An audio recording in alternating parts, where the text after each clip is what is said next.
हिंदी साहित्य के प्रसिद्ध लेखक लेखिकाओं की कहानियों के चैनल में आपका स्वागत है। आज सुनिए डॉक्टर अरुणा सीतेश जी की लिखी हुई कहानी कर्ज। तो शुरू करते हैं कहानी कर्ज। कहते क्या हैं, कमला जैसे लाला त्रिलोकीनाथ के जाने का ही इंतज़ार कर रही थी। कहेंगे क्या वही ढाक के 3 पात। जल्दी जल्दी कपड़े बदलते ताराचंद ने लंबी सांस ली। कहते हैं 20 में पटा लेंगे, जैसे 20 कुछ होते ही नहीं। 20,000 नहीं जी, 20,100। रोना तो ये है कि यहाँ 20,100 का भी जुगाड़ मुश्किल है। कैसे होगा कुछ समझ नहीं आता। धीरज रखो, ऊपर वाला कोई ना कोई राह जरूर दिखलाएगा। बस बस, तुम और तुम्हारा ऊपर वाला अपने ही पास रखो। कितने बरस से रटती आ रही हो ये बात तुम। खिसिया कर कमला ने बात बदल दी। तोशी, ओ तोशी। इस पुकार का मतलब समझ कर वो दौड़ी आई। तिपाई पर से चाय के प्याले हटाकर थाली रख दी। खाना बाबू। आज सुबह से उसे बहुत डर लग रहा है। लाला जब भी आते हैं ऐसा ही होने लगता है। पिछले 3-4 सालों से ही ऐसा हो रहा है। फिर वही घिया और दाल। कितनी बार कहा है कि मुझे नफरत है इससे। अव्वल दर्जे के जाहिल हो तुम लोग। ताराचंद खाना छोड़कर उठ खड़े हुए। तोशी ने लपक कर थाली उठा ली। गुस्से में आकर कहीं फेंक देंगे तो घंटों सफाई करनी पड़ेगी। मेज़पोश पर से पिछली बार के ही हल्दी के निशान अभी तक नहीं छूटे हैं।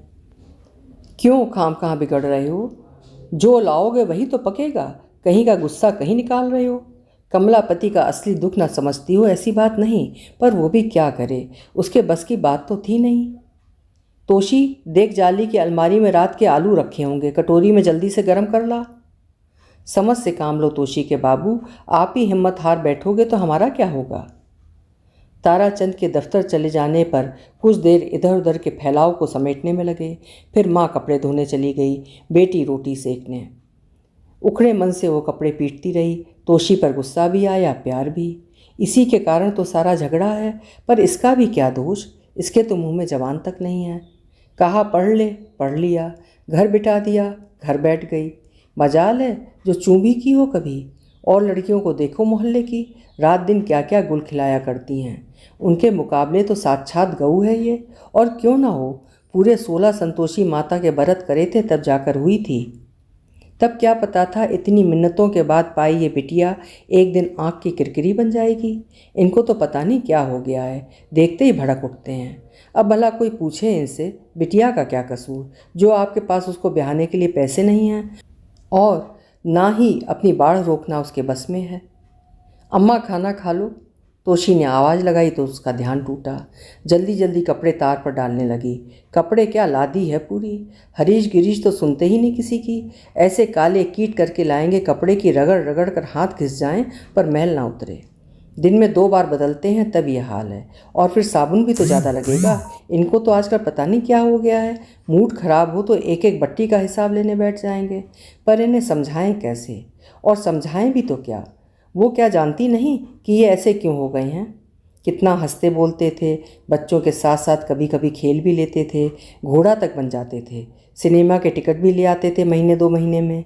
ये तो पिछले 4-5 साल से ही जाने क्या हुआ कि घर में घुसते बाद में है, मुंह पहले लटक जाता है। बस एक ही बात, तोशी की माँ, बिट्टी के हाथ पीले कैसे कर पाऊँगा।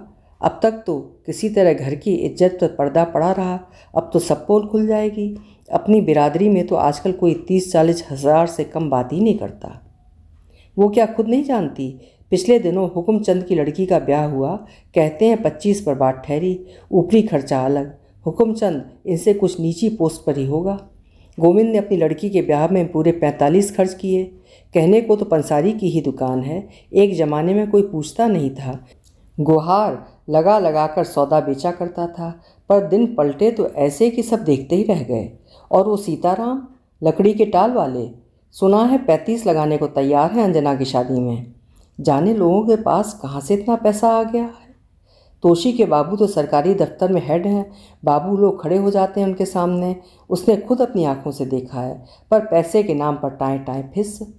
कैसा सीना तान कर कहा करते थे, पसीने की कमाई है, हराम का पैसा शरीर को लगता नहीं है तोशी की माँ। लेकिन इधर कुछ दिनों से उनकी आवाज़ में भी वो पुरानी वाली कड़क नहीं रही। सब रोटियां सेक ली? हाँ, बस मनीष की रह गई। ये लड़की भी बड़ी ज़िद्दी है। कितना कहा कि एक बार में काम निपटा लिया कर, पर नहीं। कॉलेज से थका मांदा लौटता है, ठंडी रोटी कैसे खाएगा? मैं तभी सेक दूंगी, तुम फिक्र ना करो। फिक्र करने का कोई बाहर से आएगा? सुबह से रात तक लड़की काम में पिली रहेगी तो क्या उसे बुरा नहीं लगेगा? सब काम मन के ही थोड़े किए जाते हैं। क्या तुझे पढ़ाई छोड़ना अच्छा लगा था? अपनी अकल और हिम्मत के बल पे ही तो पास होती रही। उस दिन वो टीचर मिली तो थी, क्या नाम था? Macy, miss Macy, home science वाली। बार बार बस यही पूछती रही कि पढ़ना क्यों बंद कर दिया उसने। अब दूसरे के सामने घर का चिट्ठा तो खोला नहीं जाता, बस किसी तरह हूँ हाँ करके बात खत्म की। अब भला कोई पूछे तुझसे कि तुझे पढ़ाई छोड़कर घर बैठना अच्छा लगता है, पर फिर भी तू बैठी है कि नहीं? क्या हमें अच्छा लगता है जब तेरे साथ की लड़कियां बस्ते लटकाए सुबह सुबह घर से निकलती हैं? पर भाई सब कुछ सहना पड़ता है। तू जो सबसे कहती है कि सिर में बेहद दर्द रहने लगा था, कोई दवा लगती ही नहीं थी, डॉक्टर ने पढ़ाई बंद करने को कह दिया, तो तुझे ये कहना अच्छा लगता है? फिर भी कहती है कि नहीं? तोशी बर्तन समेट कर नल की तरफ जा रही थी। पहले तो महरी थी, दोनों टाइम बर्तन मल जाती थी, पर एक दिन कहने लगी, दिन भर बैठे बैठे दिल नहीं लगता अम्मा, बोर हो जाती हूँ। चंपा की छुट्टी कर दो तुम, बर्तन होते ही कितने हैं, मिनटों में साफ़ हो जाएंगे। खटकते तो उसे भी थे चंपा के ये 12 रुपये। इतने रुपए का अगर दूध लिया जाता तो अभी भी मुश्किल से चाय भर का हिसाब बैठ पाता था। एक बार कटरे वाली चाची ने उसे परेशान ही कर दिया। चाय का टाइम हुआ नहीं कि वे आ धमकती। एक दो दिन तो चलो कोई बात नहीं, पर जब ये चक्कर ख़त्म ही ना हुआ तब तो उसे सोचना ही पड़ा। और इस मनीष को देखो, कहने लगा, अम्मा तुम ही तो प्यार परिवार की बातें करती हो दादी से, वे उसे सच समझ लें तो उनका क्या कसूर? कोई घर में आए तो चाय पानी को भी पूछना पड़ेगा ही, पर आजकल के बच्चे जो ना कह दें वही कम। खैर चाची का आना बंद करने के लिए उसे खुद कई दिन तक बेमतलब बाजार के चक्कर लगाने पड़े थे। और तो चलो ठीक था, पर मनीष के आगे चाय की प्याली रखते उसे रुलाई सी आती थी। इसीलिए कि अच्छे नंबर आ जाएंगे तो डॉक्टरी में दाखिला मिल जाएगा। कहता है, अम्मा बस मैं डॉक्टर बन जाऊं फिर देखना तुम्हें कोई तंगी नहीं रहेगी। पागल कहीं का। देखो क्या होता है। उसने लंबी सांस ली। सुनते हैं डॉक्टरी की पढ़ाई में बड़ा खर्चा होता है। पहले तो कहते थे पीएफ से उधार ले लेंगे, तनख्वाह में से हर महीने कटता रहेगा। पर उससे मनीष की पढ़ाई होगी या तोशी का ब्याह? इस साल तो लगन चढ़ ही जाना चाहिए। 20 की हो चुकी है। देर करो तो लोग तरह तरह की बातें बनाने लगते हैं। बात उड़ते क्या देर लगती है? सभी सोचते हैं लड़की में खोट होगा तभी तो। कैसे समझाएं कि खोट लड़की में नहीं, इनके बाबू की जेब में है। आँख छीं। तोशी सिर्फ एक पतली सी कमीज पहने हुए है, सलवार के पाइंचे बिल्कुल भीगे हैं। ये लड़की ज़रूर एक दिन बीमार पड़ेगी। गर्म कपड़ा तो जैसे काटता है इसे। मुझे सर्दी नहीं लगती अम्मा। अरे अम्मा को ये पट्टी ना पढ़ाओ, उसे खूब अच्छी तरह मालूम है कि वो कत्थई वाला स्वेटर इसे पसंद नहीं। अब भाई क्या करें? लाल वाला स्वेटर घर में पहन लोगी तो फिर बाहर के लिए क्या रह जाएगा? और पीला वाला कार्डिगन तो वो निकालने देंगी नहीं, न ही नीला वाला। इतनी मुश्किल से तो थोड़ा बहुत सामान तैयार हुआ है, वो तो सब अब इकट्ठा ही निकलेगा। कपड़े बदलने जाकर बीमार पड़ना है क्या? पिछली बार हरीश सर्दी खा गया था तो कितनी परेशानी हुई थी। डॉक्टर का ही बिल 40 रुपये का था, दवाइयाँ अलग, जबकि अंगूर और संतरे का रस तो उसने दिया भी नहीं था। सुबह शाम साबूदाना पका कर खिला देती थी। ज़्यादा जिद की तो लौकी का रसा या मूंग की दाल का पानी दे दिया। पूरे 15 दिन चारपाई पर पड़ा रहा था। पहले दिन तो ये दफ्तर से लौटकर घर पर भी कितना बिगड़े थे। ख्याल नहीं रखती हो बच्चों का। सर्दी लगी कैसे? कपड़े पूरे नहीं पहने होंगे? फिर कहना ट्यूशन रख दो बाबू। बाबू के पास तो टकसाल खुली है ना।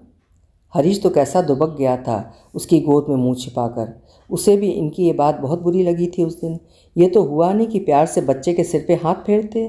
बच्चा है, बाहर भी जाएगा ही, खेले कूदेगा भी। वो हर समय तो बच्चों को बांध कर नहीं रख सकती। उनके यहाँ तो फिर भी गनीमत है। सामने वालों के बच्चे तो साल में 6 महीने खटिया से लगे रहते हैं, और फिर भी उसने वकील साहब को कभी बिगड़ते नहीं सुना। गुस्से के मारे उसने उस दिन उनसे बात भी नहीं की थी। तोशी के हाथ ही खाना भिजवा दिया था। खुद हरीश के चारपाई के पास ही ज़मीन पर दरी बिछाकर लेट गई थी। रात को गुसलखाने जाने को उठी तो देखा चुपचाप बैठे हरीश का सिर सहला रहे थे। पता नहीं कितनी देर से बैठे थे। उसने भी कह दिया, शाम को तो इतनी जली कटी सुना रहे थे। तब कैसा उदास होकर बोले थे, तुम भी मुझे गलत समझती हो तोशी की माँ। क्या ये मेरे बच्चे नहीं हैं? परेशानी में मेरा दिमाग खराब हो गया है। इस महीने कुछ ओवर टाइम मिलने की उम्मीद थी, सो बीमारी ने कर दिया बराबर। ये चारों तो मेरे जिगर के टुकड़े हैं पगली, मेरा कहा सुना मन में न रखा करो। अब तो जब भी बिगड़ते हैं जाने कैसे वही रात वाला चेहरा सामने आ जाता है और वो उन्हें माफ़ कर देती है। अम्मा बाबू बुला रहे हैं। जब तोशी ने कहा तब उसे उठना ही पड़ा। पता नहीं सुबह का गुस्सा उतरा या नहीं अभी तक।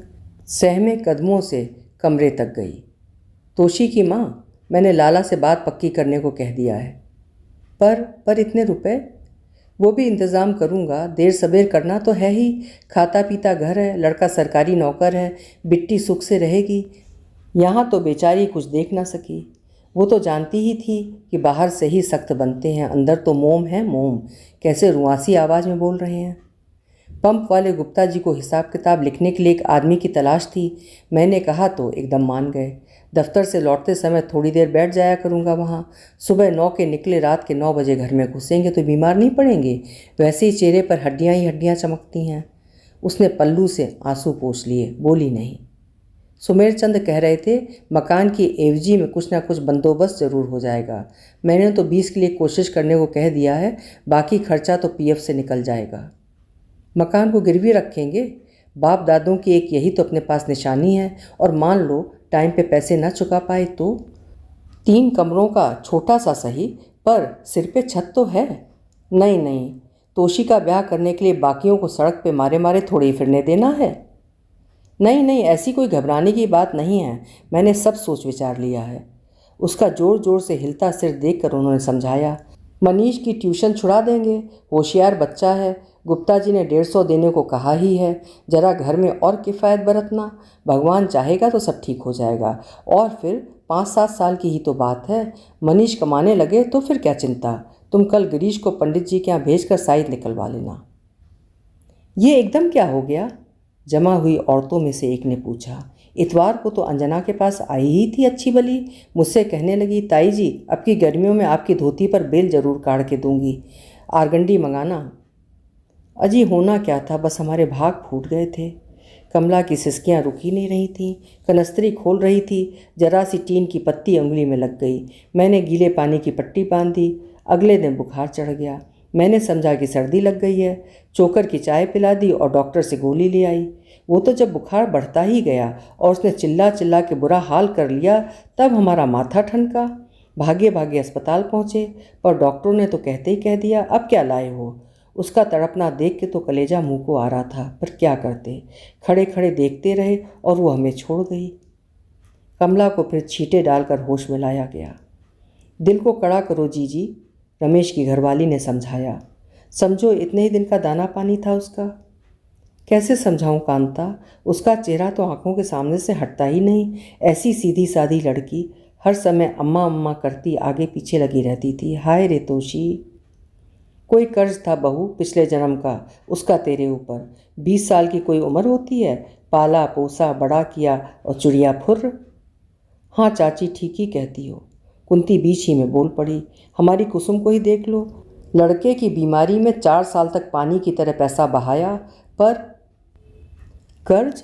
तोशी कर्ज वसूल करने आई थी, और 4 महीने बाद जाती तो? अगले हफ्ते ही तो परीक्षा की साइट निकली थी।